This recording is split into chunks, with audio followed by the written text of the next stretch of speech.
Ladies and gentlemen, I am your boy Stevie Jobber, And I'm your boy Dangerous Duke. and today we're talking tag teams. This is the Dark Match Dangerous Jobbers podcast. Go. People have been asking me, why, Eddie, why? My eyes are red. I was in the back smoking a joint with Van Dam.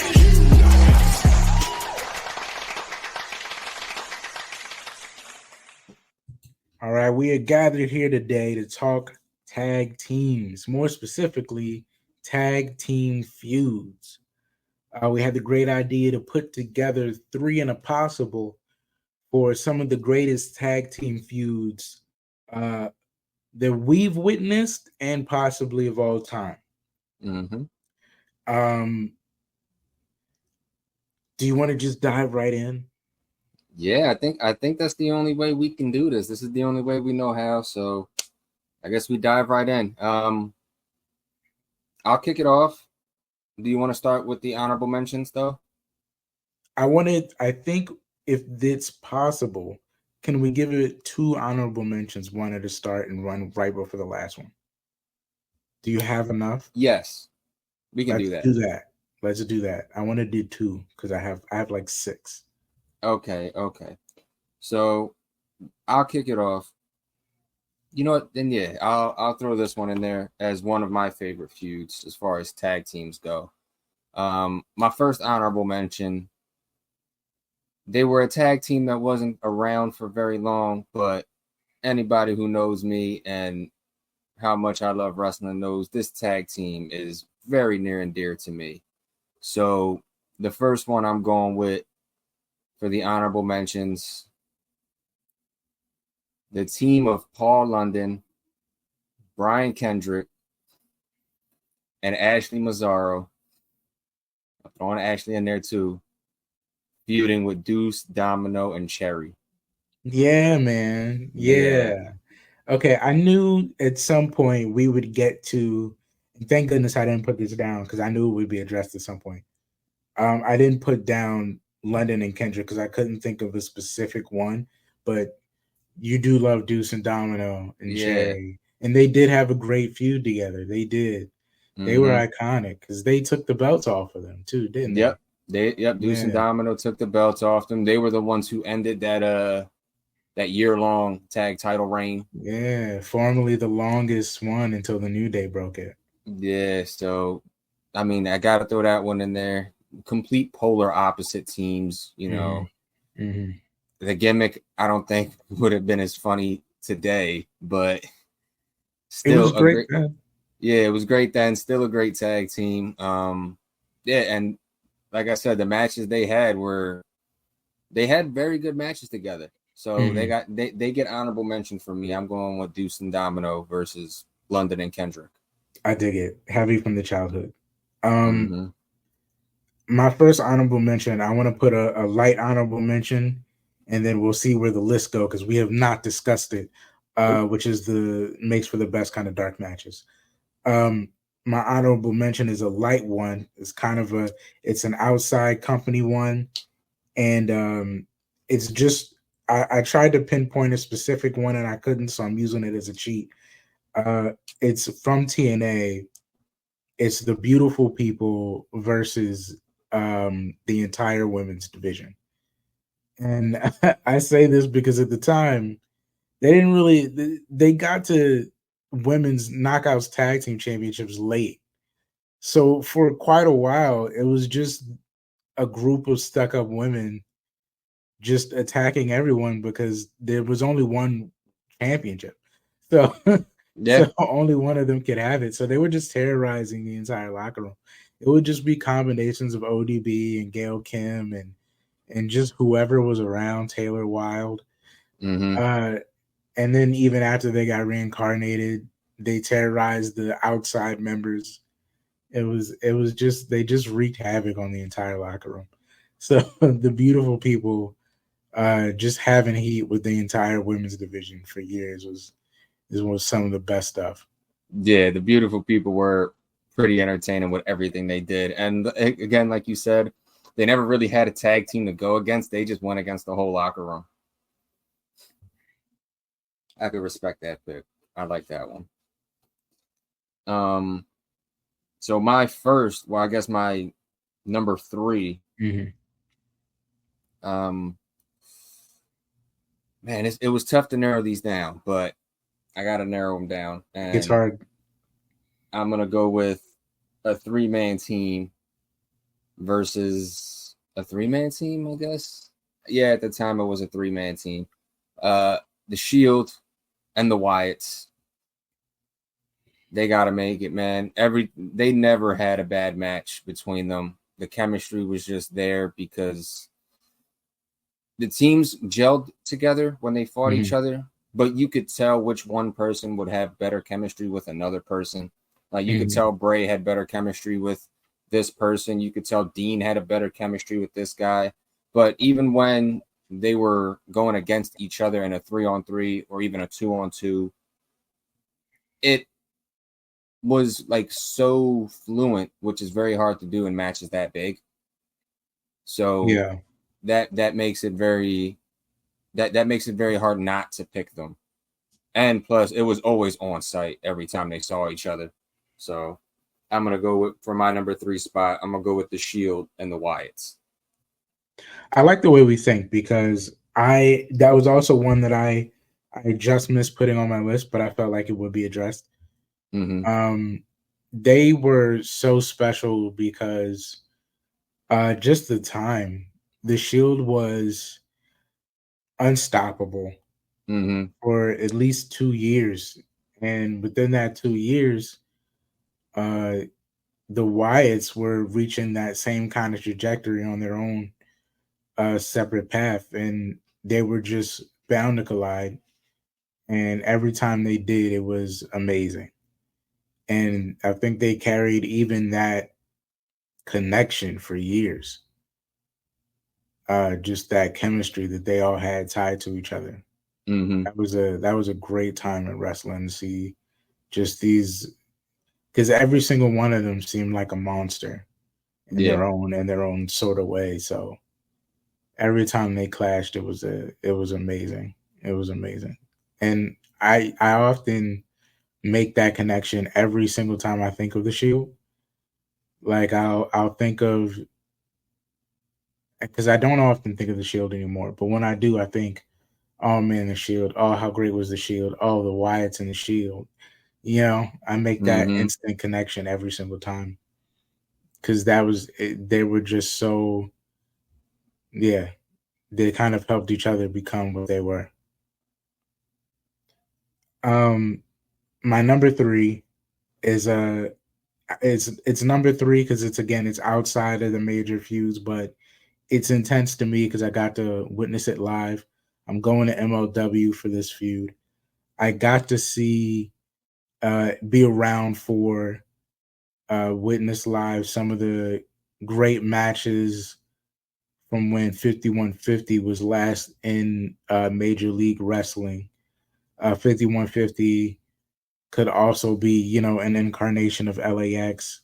At the time, Conan was managing 2 newer, younger guys after the Pride and Powerful was Slice Boogie and Danny Limelight. And at the time, when we met them at kind of the height of their time in MLW as a tag team, they were going head to head with Los Parks, which was LA Park Jr., and Hio de la Park, de LA Park. So it was LA Park and his 2 sons, and they would just have these insane clashes where every now and again you would get a third stand-in from LAX. Homicide would come, or Hernandez, or just somebody from LAX as a stand-in third, while these guys just had a lucha standoff. And it was always, the doors and the barbed wire and hardcore matches, and it was just amazing lucha wrestling, but also that hardcore style of lucha. That was just terrific to see. It reminded me of like straight ECW, Psychosis, and Rey Mysterio, and it was just it's just if you're looking for just great wrestling to go back on and just see some old school style hardcore matches that feel ECW, you know, those Los Parks and 5150 feuds back in MLW were really, they were classics every single time. Every single time they went out there. Because you knew they had no intention but to jump off of something, fly off of something, put somebody through something, and barely walk away. So it was a great time every time. Okay, I can respect that. I respect that. And then you get to see, and then you showing MLW some love on it too. I can respect that. Okay. So my next one, I'm going to take this one away that I have written down. And I'm going to do another one that just came to mind because now that I think about it, I can't not include them. So I'm going off the script a little bit. Again, mid 2000s. You know, everybody's experimenting. We're trying something new. Shawn Michaels doesn't know what he's doing around this time. Triple H is kind of out of the world title picture. So we're going to do something a little funnier here. And I'm going to go with DX and the McMahons. And The McMahons / Spirit Squad / Big Show / whatever, but we could just say the McMahons because we know what McMahons. Yeah, we could just say Vince and Shane. So everything they were doing at that time was entertaining. There was nothing they did that wasn't funny. No, they were hilarious. They were absolutely hilarious. When you think of everything and that, like, what was the time? Like 2006 to 2008. It was every single week too. It was every single week. It was pulling the back wheels off. I think it was 2007 and then 2008 because I remember. I'm a nerd. I remember it because 2007 they used to release the games a year ahead. So they released SmackDown versus Raw 2008 in 2007. And that was the one where they had all the special tag team features. And they only had that because DX had just gotten back together and that was the best that they had. Yeah. So they made like tag teams be a special thing in the game because DX was back together and that was the hottest thing at the time. Yeah. Spot on. So I'm gonna go that's my pick right there. DX and the McMahons. Moving in the same vein of DX, a famous classical NXT tag team rivalry from the Triple H era. DIY, often confused as DX, versus FTR. Yeah. Which was special at the time because Triple H was shocking the world about, it wasn't every month because they didn't have them every month, but around every big four, he would have the takeovers. And they gained a reputation of never missing. Every single takeover was great. Yeah. You didn't want to miss one because it was the best show of that weekend, if not that month, every time. And Triple H knew how to build perfectly. He knew how to elevate everyone on the roster, and he was signing some of the best indie talent all over the world.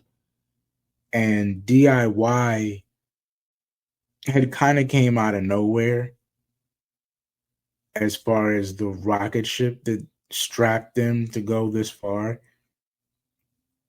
And FTR was already so unstoppable. Yeah. They just had a thing about them. They didn't seem like they had a kryptonite. They still don't. Credit to them. But it was their character to just be perfect in a way. They were like traditionally, they were a classic tag team. They were like if Gunther was a tag team. Mm-hmm. They couldn't miss. They weren't flashy, they went out there and they just knew how to do perfect tag team wrestling. Mm-hmm. I think they reminded me of like the Andersons in that way. Mm-hmm. Anyway, they were at the top. DIY was still heavily underdogs, but they were putting on probably some of just the best shows ever. And it was just anticipated. Yeah. Takeovers had gained a reputation of their own. DIY had garnered so much hype. And FTR, it was a moment where you felt like it was time for DIY, but we still didn't see any cracks in FTR. Yeah. So we had no idea who was going to win because you just couldn't tell. Yeah. You just had to see it. It deferred every single time. Yeah, you could easily see it going either way. All you knew was they were going to get in there and go. Yeah, and you knew it was going to be entertaining. Something incredible. So that's my number 2. Duke. Okay. I think we're back to honorable mentions. This is your number 2. Yep. No, this is the honorable mention. This is honorable mentions. All right. Yes. All right. So there's a good choices now for honorable mentions now that we made it past these. Yeah. So this was a tough one because there's 2 variations of this, and I could have went either way. But I'm gonna go with the original way because there was 2 variations for this team, and I'm gonna have to go to the TNA vault on this one, and I'm gonna go with the Main Event Mafia versus the TNA Front Line. This is before Ace. I was gonna go Main Event Mafia versus Aces and Eights, but that's where I thought you were going. No, I'm gonna go the Front Line because the Front Line was the original that one was better. Yeah, it was the original combatants to the Main Event Mafia. Mm-hmm. Mafia had the true Hall of Fame talent, and then the Front Line had the somewhat Hall of Famers. I think the Dudleys were the only Hall of Famers, and then you had your Samoa Joes, you had your AJ Styles, Christopher Daniels, Petey Williams was in the mix too. There was a lot of people basically, and I think ODB was even on the Front Line at some point. But just everybody that was feuding at that time coming together, and then just massive factions going at it. I think at one point in time that was literally all TNA was just the Mafia versus the Front Line. Yeah, one could argue that eventually they went a little too faction crazy. But when they started and Main Event Mafia, Fortune, some of those earlier factions were at a peak time. Mm-hmm.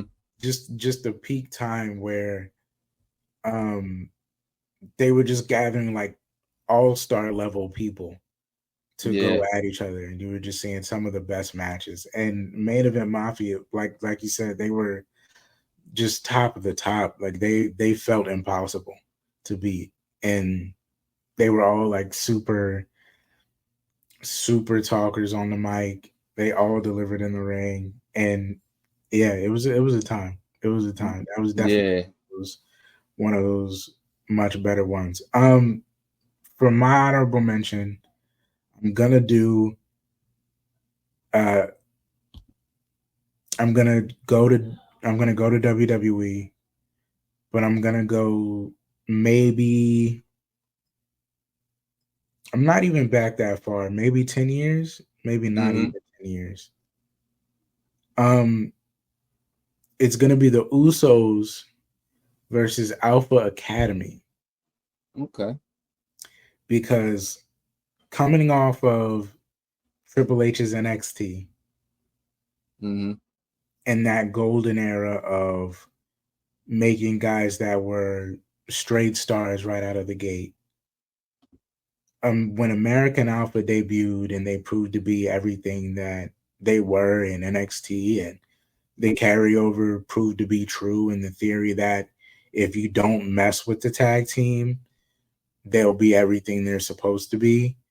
Coming across truly from developmental onto the main roster, one of the first tag teams they had to encounter was the Usos. And they met the Usos at a critical time in the Usos' lives, where they were one of the best tag teams on the planet, but nobody cared. Yeah. Nobody wanted to give them any sort of respect, and nobody wanted to see the shtick anymore. They were old news, and unfortunately, even though the division might not have been on their level, they weren't really, shown the respect from that division that they should have been getting. Yeah. And American Alpha was white hot. They were new, they were shiny, and they were on the come up. And unfortunately, in the ring, they might have been better. At least better than straight up Usos, which they were at the time. And that first time they clashed for those World Tag Team Championships, and they lost, and it was really at a point, at least emotionally, without a lot of build, because it was through a tournament, so it wasn't story, but I kind of felt as a wrestling fan like, man, I like the Usos, but they're just not the best anymore. They got to do something. Like it's or it might be over. Yeah. And they took that moment in a bottle of realizing that in real time and decided to be like, nah. Nah. I'm not gonna go to the back of the line. I'm just not gonna do it. And they decided, if we can't have it, nobody can. Yeah. And they turned on the American Alpha, and I think they injured somebody that night, and that I think they came up with that iconic leg lock that night. I believe so. Uso splashed on his leg while he had it in the leg lock. Yeah, I believe so. And put him on the shelf, at least, for story. But it was so effective, and it was the feud that they would go on from there between the two of them. Because they were already the best on the show, but now they had a reason to hate each other. Yeah. So when they were able to really go at it, you knew you were getting the best tag team wrestling possible right away. And you knew there was real skin in the game, and you were getting the Usos you actually cared about instead of the new guys versus Dolph Ziggler, where you know it's going to be good, but you don't necessarily care. This gave you a reason to care, and the Usos a reason to win. Yeah. It made them relevant again, and it made American Alpha clearly one of the best tag teams on main roster, just like that. Yeah, for that stretch of time, it definitely did. All right, so I guess we're down to our number ones, right? Yes, sir. All right, and again, in true blue fashion, because you've gotten me so excited to talk about tag teams, I have changed my number ones. I have changed my number one. I got some alternatives. So yeah, and I'm not going to WWE. I'm going to AE. No, I'm joking. I'm not going to AEW either. I'm about to say, I tried to include AEW, y'all. I really did. I tried to. But I couldn't find one. We're gonna go back to TNA here, and because now that I'm thinking and the wheels are turning in my head, when you watch TNA back on Spike TV, when you could scroll through and find them, there was two tag teams that everybody was entertained to watch, and always put on classic matches.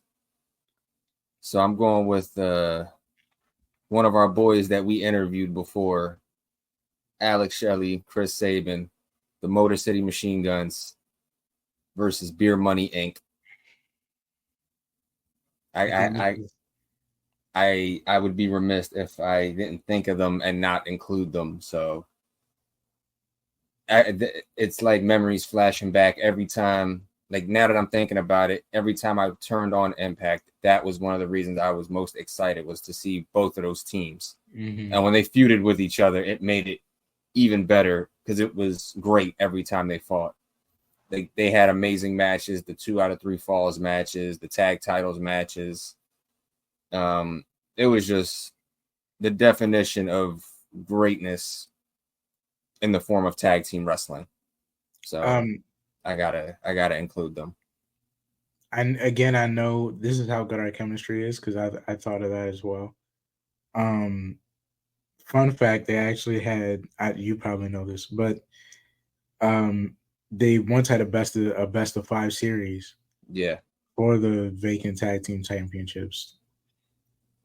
They were so iconic, especially for the time that they were in. I would love to one day have a round table, like a real. We'd have to get our foot in the door somehow with WWE, but to just have a round table of just the pillars of TNA in that era of like 2000, like maybe 2003 to 2010. Mm-hmm. The major players. The 2000s, pretty much. Just call it the 2000s. Just the 2000s to get AJ and Beer Money and Motor City and Joe Daniels, Kazarian, Joe. Hell, even Kurt and Sting. Yeah, Kurt, Sting, Christian. Christian was there. Abyss. Matt Morgan. And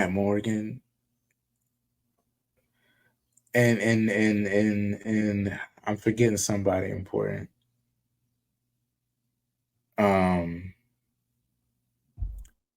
Even and for shits and giggles, EY, Shark Boy. Oh, EY. There you go. That's what I'm missing. And EY, and just get all the really important pillars in the room. Even maybe I would probably have to have Gail Kim. Yeah, I was gonna say even the women's division. You got your Gail Kims, your ODBs, your beautiful people, ODBs, the Awesome Kong. Yeah, all the way up to maybe Tara would probably be. And just to talk about like what it was and like the things they were able to do, like even down to like Low-Key and Conan and even the Dudleys. It was such a time. Even more so the Dudleys. The Dudleys and Kurt are probably much more important than we give it credit for. But just the cohesiveness, like, did you understand, like, at that time, like, what you were? Like, you were the purest form of what an alternative could have been, you know? Yes. Like, and still to this day. And still to this day. Like, they're the most... They're the most successful alternate. The things y'all did in those, the things y'all did in those 10 years. It would go through another 10 years of rebuild, but the 10 years from 2020 on have reflected all that hard work. I mean, but sometimes those things happen. Sometimes you got to take a 10-year rebuild. But then the finish, because we digressed there. I digressed this. I'm sorry. I apologize. Now that it's down to just one, and I can zero in on one, and you've landed on TNA, I will finish on WWE. And it's hard to not say the obvious one. Yeah. So in lieu of not saying the obvious one, which of course would be tables, ladders, and chairs. The tag team feud of the millennia, I guess. Yeah. It was hard to stay away from those. So hard to stay away from that one. I'm gonna go with possibly, arguably, and it is arguable because people are going to have their debates, and all the AEW ones we didn't mention, I'm sure are going to be mentioned. Well, you Sorry, didn't. we don't like spot monkeys that much. It's fine. The point is, there's a much better rivalry than that with story, and that one for me probably the second best tag team feud as far as story and athleticism, next to tables, ladders, and chairs.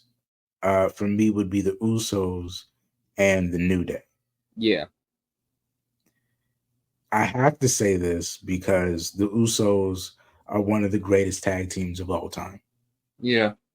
And the New Day are one of the greatest tag teams of all time. And they were meeting each other coincidentally after they were arguably already two of the greatest tag teams of all time. Mm-hmm. And they were just reaching an impasse of the Usos doing enough to be given the respect that they had already earned. Mm-hmm. But now it was maybe reflecting in merch sales. I don't know. But they were at a level where they were given that respect. And the people that were already being given that respect, or maybe arguably have been keeping them out of that light, were the New Day. Mm-hmm. And they were falling into a John Cena-y space where they had won so much that it kind of had gotten overdone. And they were trying to fight to get back to where they felt they deserved to be. And it was this weird space where, for the first time since the New Day had gone unicorns and pancakes, they kind of broke that gimmick and got serious. Yeah. I remember the promo because it hadn't even clicked in my head yet. Like, I knew the New Day and the Usos were going to be a banger. Everyone did. Mm-hmm. And we knew the promo was going to be good. Everyone did. But I don't think it had crossed my mind quite yet that while all the momentum was with the Usos, the New Day had been in the spot that they wanted the whole time. Yeah, they were in the general, yeah. And they just never addressed it, so you can tend to overlook it. Like, you know what I mean? And so the while the Usos are giving this hyped up, new Usos heel promo that they do, and everyone is behind them, and they talk about how long they've waited to be at this spot, and how they about to how they're about to send New Day to the back, and it just, at some point in the promo, Big E had he had gotten offended. Mm-hmm. And like, that's the only way I can describe it. It was real New Day shtick, and then he just got offended. And then he took the mic and he did something I've never seen him do before, and he just broke it down to him. He sunned that man. Mm-hmm. He sunned the both of them. Yep.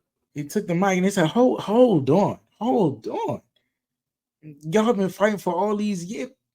What y'all think we've been doing out here? Mm-hmm. We've been at the top.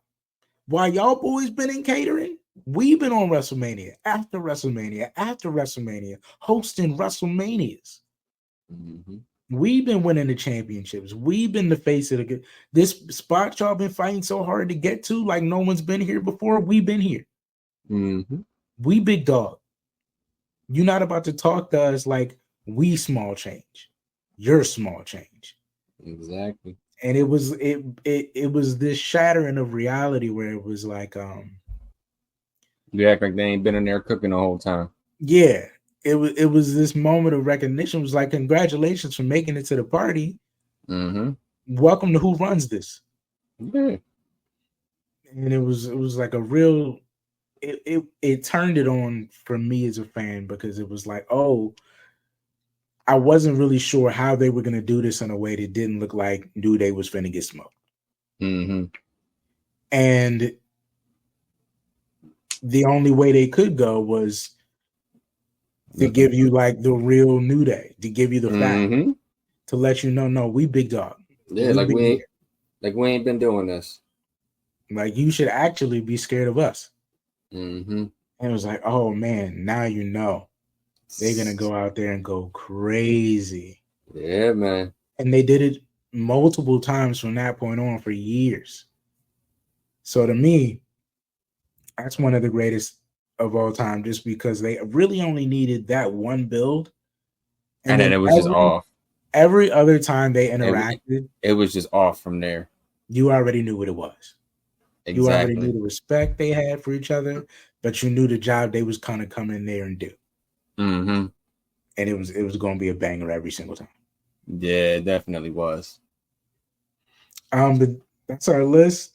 Is there anybody else you want to maybe put out there before we get out of here? I mean, they weren't a tag team, but you know what? Let me not. Should I? I mean, give it a shot. We're at the end. Yeah, go ahead. It's not even a feud. It's just a tag team that I just want to show love to that needs to get some love. And that's William Regal and whoever the hell William Regal was in a tag team with, because he made it entertaining.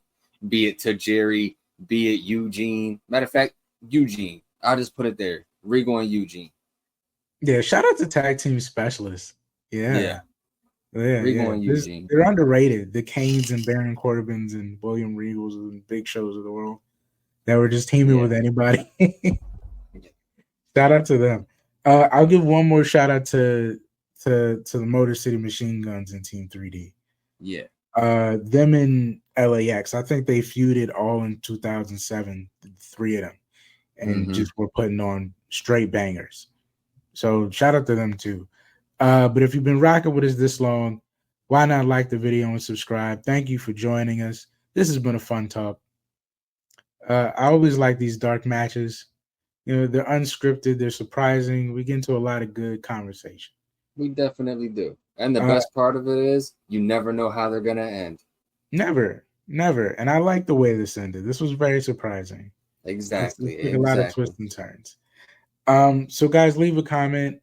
If you're on Spotify or if you're listening on YouTube, tell us what you think. Tell us who we missed.